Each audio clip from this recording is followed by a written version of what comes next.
If you listen and look back on most of your failures, you're going to see that it was your own mind that betrayed you. A lot of you have been sabotaged internally by your own mind. Your own psyche is working against you. When you have negative thoughts that prevent you from being the best version of yourself, you should understand that your mind is attempting to betray you, and you should feel disgust because you have enough enemies. There are enough people in that opposing trench trying to destroy you. I promise you, if I were to give a button to most humans on this planet, if I were to go up to an average man, 25-year-old man of average income anywhere in the world and say, if you press this button, this guy's gonna die. And I'll show a picture of you being a nice little boy, whatever you're doing. I'll make you look sweet and innocent. I'll say, if you press this button, this guy dies, but you get $100 million. You do understand that 99.9% of people will press that button, right? Without remorse.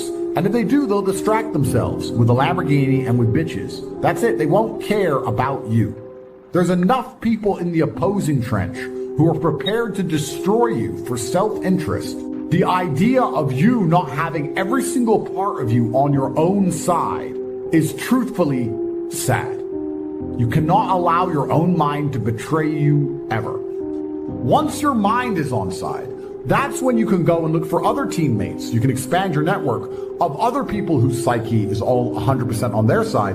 Then you can go and get things done. But the idea of self-betrayal is something most of you are struggling with and you didn't even realize. And I want you to actually think about it. How many times have you doubted yourself? Didn't feel like doing something you knew you were supposed to do? How many times has your mind tricked you into procrastination or being lazy? How many times have you sought comfort in excuses? How many times have you betrayed yourself? Don't worry about your enemies attempting to crush you. It wasn't your enemies that tricked you. It wasn't your enemies that outmaneuvered you or outsmarted you. You were simply self-betraying. And until you identify that pattern, then you're always going to lose against people who fully believe in themselves. Most of you do not use your mind for what it's for. You've forgotten how to imagine things.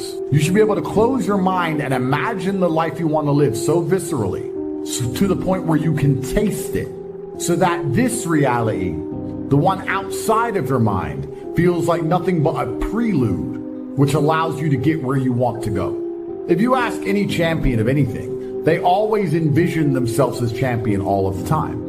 And the reason they do that is, one, so they feel confident, but two, so that if they don't become champion, they're more angry and more motivated for the next attempt to ensure that they do become champion. If you lose, you would have spent so much time imagining it that you're really going to want it. And because you're really going to want it in your mind, you're going to be more motivated to work hard than ever before.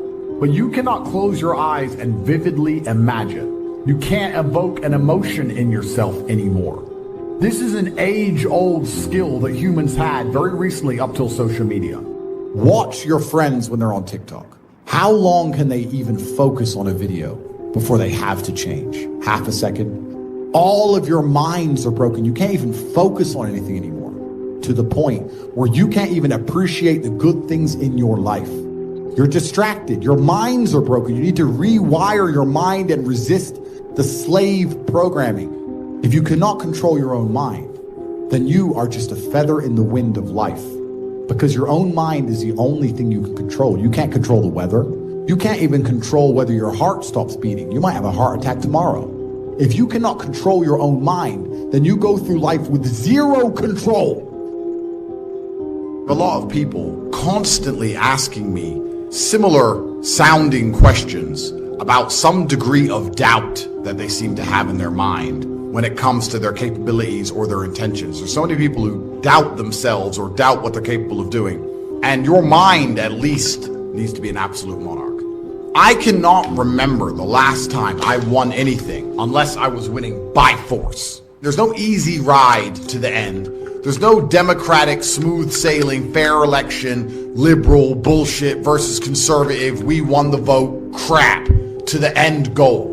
You're only ever going to win by force. So even if you're living in the West, when you understand you're living in a false democratic system, your mind must be an absolute monarchy where your commands are instantly obeyed and you instantly comply with your own mind. If your mind says, I'm going to train today, Your body must instantly comply with the overlord, which is your